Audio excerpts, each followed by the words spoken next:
नैमिषारण्य की तीर्थ भूमि पर 88,000 सौनकादिक ऋषियों ने 6 प्रश्न किए हैं सूत जी महाराज। इन 6 प्रश्नों के उत्तर में सारी भागवत कथा कही गई। पहला प्रश्न किया, पुंसाम एकांततः श्रेयम किम अस्ति, मनुष्य के लिए कल्याण का मार्ग क्या। दूसरा प्रश्न करते हैं सनकादिक ऋषि कि भगवान के अवतार हुए लेकिन अवतार का प्रयोजन क्या। तीसरा प्रश्न किया, भगवान जब अवतार लेते हैं तो किस किस प्रकार के कर्म करते। चौथा प्रश्न, भगवान के अवतारों की कौन कौन सी कथाएं प्राप्त होती। पांचवा प्रश्न किया, भगवान योगेश्वर श्री कृष्ण के चारु चरित्र को विस्तार से हमें श्रवण कराई। और छठा अंतिम प्रश्न, भगवान धराधाम पे पधारे, लीला करी, लेकिन जब भगवान पुनः स्वधाम गमन करते हैं, गोलोक धाम गए, तो धर्म किसकी शरण में गया। ये 6 प्रश्न किए हैं नैमिषारण्य की तीर्थ भूमि पर 88,000 सौनकादिक ऋषियों ने सूत जी महाराज। और इन्हीं 6 प्रश्नों के अंदर सारी भागवत समाहित है। इन्हीं प्रश्नों के उत्तर में सूत जी महाराज ने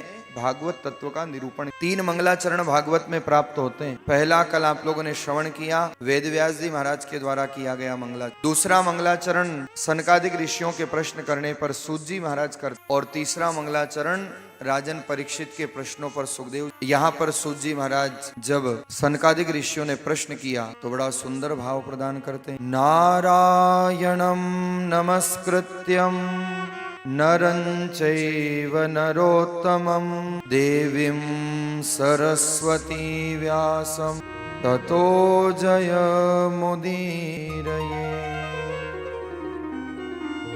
सूत जी महाराज ने जो मंगलाचरण किया, नारायणम नमस्कृत्यम, सबसे पहले भगवान नारायण को प्रणाम किया है। वीणा पाणिनी मां सरस्वती का स्मरण किया और भगवान नारायण का स्मरण करते हुए सनकादिक ऋषियों को भगवत तत्व का ज्ञान। पहला प्रश्न क्या है महाराज। पहला प्रश्न है भागवत का, पुंसाम एकांततः श्रेयम किम अस्ति, अर्थात मनुष्य के लिए कल्याण का मार्ग क्या है। ये सनकादिक ऋषियों का पहला। और सूत जी महाराज बड़ा सुंदर उत्तर, सवे पुंसाम परो धर्मो यतो भक्तिरथोक्षजे अहेतुक्य प्रतिहता ययात्मा संप्रसीदति। क्या है मनुष्य के लिए कल्याण का। भागवत के प्रथम स्कंद के दूसरे अध्याय का 6वां श्लोक, जहाँ सूत जी महाराज वर्णन कर रहे हैं मनुष्य के लिए कल्याण का मार्ग है सवे पुंसाम परो धर्म, परम धर्म है मानव के लिए। और एक ही मार्ग है महाराज, क्या, भक्ति का आचरण करना, यही मानव के लिए कल्याण का। सवे पुंसाम परो धर्मो यतो भक्ति रथोक्षजे, भक्ति का आचरण जीवन, भक्ति करे महाराज तो ही मानव का कल्याण। लेकिन 2 प्रकार की भक्ति बताई है। भक्ति तो हो पर कैसी हो, अहेतुक्य प्रतिहता ययात्मा संप्रसीदत, भक्ति होनी चाहिए महाराज अहेतु की, जिसका कोई कारण नहीं। भक्ति कैसी होनी चाहिए, बिना कारण, बिना हेतु। और सच बताना, आप मंदिर भी जाते हो ना तो कोई ना कोई कारण से जाते हो। लोग मंदिर कम जाते हैं, दर्शन करने कम जाते हैं, मांगने ज्यादा जाते। बहुत लंबी चौड़ी लिस्ट होती है, हे भगवान ये दे देना, वो दे देना, बंगला दे देना, गाड़ी दे। कई लोग तो रोज केवल मांगने ही जाते हैं बस। अब आप अपने जीवन में प्रैक्टिकल करके देखो, आपके घर पे कोई रोज आए महाराज और रोज आकर के आपसे रोज कुछ न कुछ मांगे, तो 2-5 दिन बाद आप घबरा नहीं जाओगे। आप उसके हाथ जोड़ लोगे, भैया तू केवल मांगने ही आता है, कभी ऐसे ही आ जाए। आज प्रातः काल बड़ा सुंदर सुखद संयोग बना। माधव गौशाला में जो गो अनुसंधान बिलवाड़ा में, नौगावा में जो गोमाता गौशाला में सेवा हो रही है, आज प्रातः काल वहाँ दर्शन करने का सौभाग्य प्राप्त हुआ। बड़ी अद्भुत गौशाला है, बड़ी सुंदर गो सेवा वहाँ पर हो रही है। और वहीं पर महाराज सांवरिया सेठ विराजमान है। ऐसा सुंदर दर्शन, ऐसी अद्भुत प्रतिमा है जैसे कोई सामने ही ठाकुर जी मंद मंद मुस्कुरा रहे हैं। और मुझे तो ऐसा लगा दर्शन करके कि एक सांवरिया सेठ तो वहाँ है पर दूसरे सांवरिया सेठ आपके भिलवाड़ा में, नौगावा में विराजमान है। सांवरिया सेठ की जय। बड़े सुंदर दर्शन, बड़े सुंदर आज प्रातः काल मंगलाचरण में दर्शन हुए। गौशाला के दर्शन करके भी मन बड़ा आह्लादित हुआ। वहाँ की समिति उपस्थित हुई थी, हमारे सोडानी जी और सभी लोग प्रातः काल साथ। पूरी गौशाला का अवलोकन हुआ, मन बड़ा आह्लादित हुआ। गौ माता के बीच में जब गो पूजन किया, गो आरती की, मन बड़ा आज प्रातः काल। मंदिर भी जाओ महाराज तो मंदिर जाओ तो केवल मांगने मत जाया, प्रभु से प्रार्थना करने जाया करो। अच्छा, आप मंदिर जाते हो तो सबसे पहले क्या करते हो, घंटी बजाते हो। लो भगवान आज्ञो था कि छाती पे मूंग दलो। क्या कहते हो आप घंटी बजा करके, हे प्रभु, हे सांवरिया सेठ मेरा ध्यान रखना। देखना वो घंटी वापस रिटर्न आती है। आप कहते हो प्रभु मेरा ध्यान रखना, भगवान कहते हैं सेम टू यू, तू भी मेरा ध्यान रख। हाँ, हर जीव चाहता है भगवान की दया हो, लेकिन दया होगी कब महाराज? जब आप दया का उल्टा करो। दया का उल्टा याद। जितना याद करोगे प्रभु की दया उतनी होगी, प्रभु की कृपा उतनी। इसलिए केवल मांगने मत जाया करो, प्रभु से प्रेम करने जाया करो। प्रभु से कहा करो प्रभु मैं आपका हूँ, आप मेरे। आप कहोगे हे प्रभु मैं आपका हूँ, भगवान कहेंगे सेम टू यू, मैं भी तेरा हूं। लेकिन सच्चा भाव तो हो, हृदय में वैसा प्रेम तो जागृत हो। इसलिए भक्ति अहेतु की होनी चाहिए। लेकिन लोग मंदिर भी जाते हैं तो महाराज मांगने जाते, और लोगों की स्थिति कैसी है? एरन की चोरी करे, करे सुई को दान, और ऊपर चढ़ के देखत है कब आवे विमान। मैं अक्सर कहा करता हूँ, कई बार जीवन में एनालिसिस खुद कर लिया करो, प्रैक्टिकल करके देखा। देखो आप लोग जब यात्रा करते हो ना तो बहुत सी बार रेड लाइट पे रुकते हो, और जब रेड लाइट पे रुकते हो तो बहुत सी बार कुछ बेगर्स आते हैं मांगने के लिए। आपका मन होता है तब तो आप दे देते हो, लेकिन आपका मन नहीं है और आपको अगर नहीं देना हो तो आप क्या करते हो? उसको इग्नोर करते हो। हाँ, कांच चढ़ा देते हैं, सही बोल रहे। अगर वो आ जाए और आपको नहीं देना हो तो आप कांच चढ़ा देते हो, उसकी सुनते ही नहीं हो, उसको इग्नोर कर देते। क्यों महाराज? क्योंकि वो बार बार मांगता है, बार बार मांगता है, बार बार कहता है, तो आप कांच चढ़ा दे। मैं भी आपसे ऐसा ही कहूंगा कि भगवान से इतना भी मत मांगना कि आपको देख करके भगवान को भी कांच चढ़ाना पड़ जाए कि ये फिर मांगने आ गए। इसलिए केवल मांगने मत जाया करो, एक बार प्रभु से भाव से प्रेम तो करके देखो। और फिर कभी ये विचार करना कि जो कुछ जीवन में आज तक मिला है, क्या सब कुछ तुमने मांगा था? जीवन में बहुत सारे पल ऐसे होंगे जिसकी तुमने कल्पना भी नहीं की हो, लेकिन फिर भी भगवान ने अहेतु की कृपा करके दिया। तो क्या जब वो अहेतु की कृपा कर सकता है तो हम अहेतु की भक्ति नहीं कर? इसलिए भक्ति बिना कारण होनी चाहिए, जिसका कोई हेतु नहीं। आपके घर में कोई याचक आता है ना तो आप घर की सबसे तुच्छ से तुच्छ वस्तु देते हो। मुझे पता है ये माताएं बहनों के पहनने की साड़ियां अलग होती है, ना देने की अलग होती है। देवा की न्यारी रखे न पहनवा की न्यारी रखे। जो पहनवा की वे वह देवे नहीं, और जो देवा की वे वह पहने नहीं। तो घर पर जब याचक आता है तो घर की तुच्छ वस्तु देते। आपके घर पे जो नौकर चाकर है, वार त्योहार घर में से उसको कुछ देते हो, लेकिन आपकी अपनी संतान, आपका अपना खून आपसे कुछ मांग ले तो उसको आप अपना सब कुछ दे देते हो। अब महाराज ये आपको निश्चय करना है कि केवल याचक बनकर के संसार की तुच्छ वस्तु प्रभु से चाहते हो, या प्रभु से जाकर के कहो प्रभु मैं आपका हूँ, आप मेरे हो। वयम अमृतस्य पुत्रः, वेद भगवान आदेश कर रहे हैं, हम उस अमृत की संतान हैं। इसलिए महाराज केवल मांगने मत जाया करो, प्रभु से प्रार्थना किया। कई भक्त लोग जाते हैं भिलवाड़ा में सांवरिया साइड के दर्शन करने, लेकिन महाराज अब मंदिर जाओ ना तो मांगने मत जाना। अब जाओ तो भगवान के सामने जाकर के कहें। क्या कहोगे? आओ गुनगुना लो मेरे साथ, बड़ा सुंदर भाव। मंदिर में रहते हो भगवन, मंदिर में रहते हो भगवन। आप महाराज मेरे सामने यही नहीं बोल रहे हो, भगवान के सामने क्या बोलोगे? ईमानदारी के साथ दोहराओ, बड़ा सुंदर भाव है, सभी गाओ साथ साथ। मंदिर में रहते हो भगवन, मंदिर में रहते हो भगवन। कभी बाहर भी आया जाया करो, कभी बाहर भी आया जाया करो। मैं रोज तेरे दर आता हूँ, मैं रोज तेरे दर आता हूँ। कभी तुम भी मेरे घर आया करो, कभी तुम भी मेरे घर आया करो। मंदिर में रहते हो भगवन, मंदिर में रहते हो भगवन। कभी सच्चे मन से जाकर के तो कहो प्रभु से कि प्रभु हमने तो मंदिर आते आते आपकी मंदिर की पेड़ियां घिस दी, आपके मंदिर के पत्थर घिस दिए, लेकिन वो दिन कब आएगा कि प्रभु आप हमारे घर में आओ, आप हमारे आंगन में आकर के हमें कृतार्थ। हम तो रोज आते हैं और भगवान भी आएंगे महाराज। कब आएंगे? जब भक्ति अहेतु की हो, जब भजन अहेतु का होगा, जब प्रेम हृदय से हो। शबरी को जाना नहीं पड़ा था राम जी के द्वार, केवल मतंग ऋषि के आदेश का पालन शबरी ने किया। कह कर के गए थे गुरुदेव प्रतीक्षा करना, राम तेरे द्वार पर आए। शबरी नहीं गई महाराज राम जी के द्वार। शबरी का प्रेम, शबरी का भाव, शबरी की प्रतीक्षा कोई कम प्रतीक्षा नहीं थी महाराज। शी वेटेड टिल 70 years, 70 साल तक शबरी ने प्रतीक्षा। आप विचार तो करो, हम 7 घंटे प्रतीक्षा नहीं कर सकते। 70 साल तक रोज घर के बाहर, कुटिया के बाहर आती, आंगन बुहारती, निर्निमेष नेत्रों से उस रास्ते को देखती, अब राम आएंगे, अब राम आएंगे, अब राम आएंगे।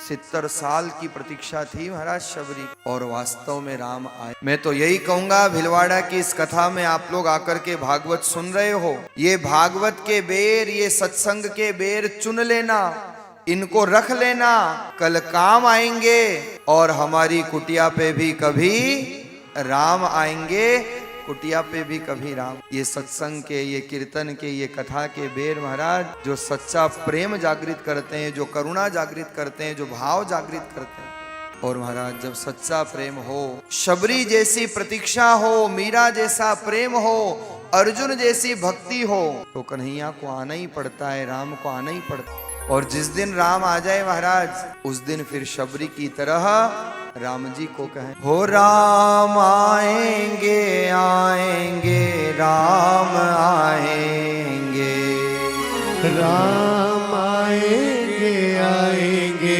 राम आएंगे। मेरी झोपड़ी के भाग आज खुल जाएंगे, राम आएंगे। मेरी झोपड़ी के भाग आज खुल जाएंगे, राम आएंगे। सभी गाइए तालियों की सेवा करते हुए,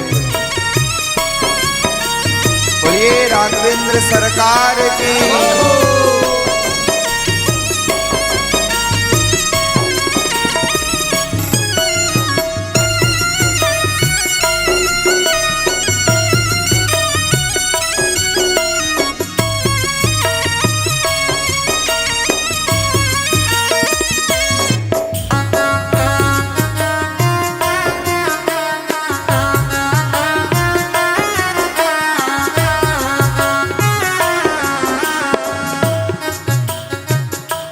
राम आएंगे तो अंगना सजाऊंगी, राम आएंगे तो अंगना सजाऊंगी।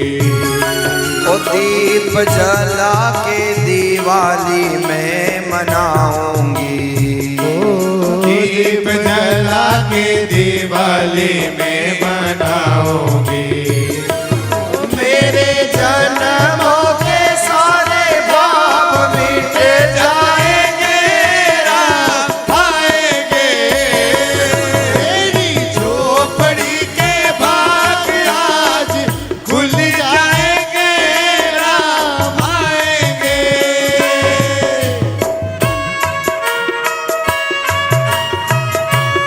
बोलिए चार भुजा नाथ की।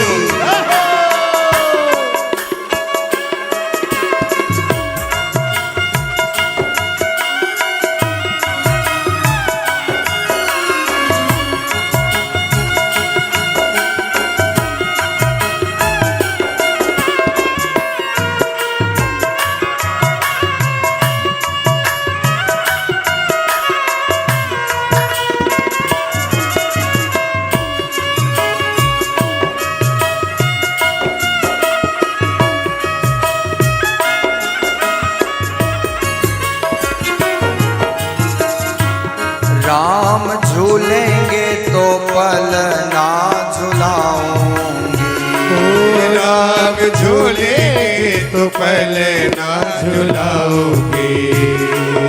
मीठे मीठे बेर राम को खिलाऊंगी, खिलाओगी। मेरी जिंदगी के सारे दुख मिट जाएंगे राम आएंगे। मेरी झोपड़ी के भाग आज खुल जाएंगे राम आएंगे।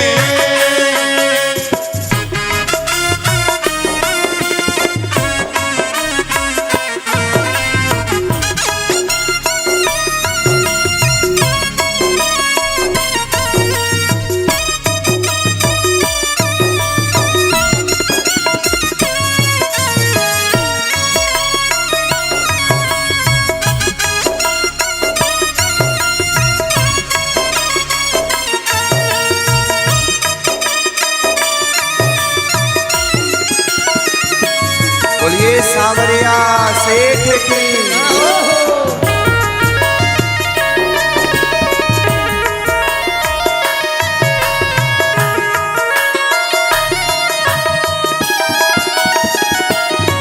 मैं तो रोज रोज भोग लगाऊंगी।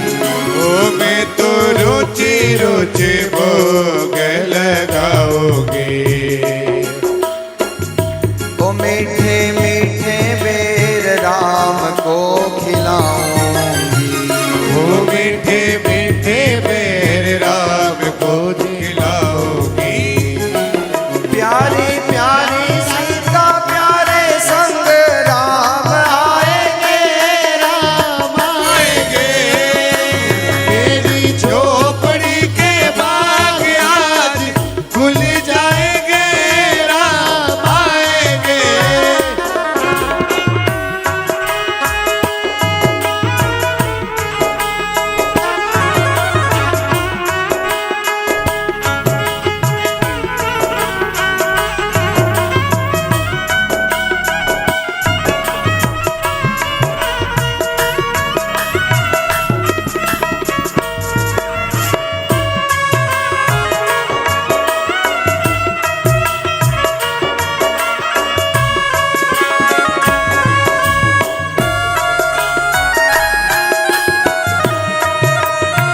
बोलिए सच्चिदानंद भगवान की।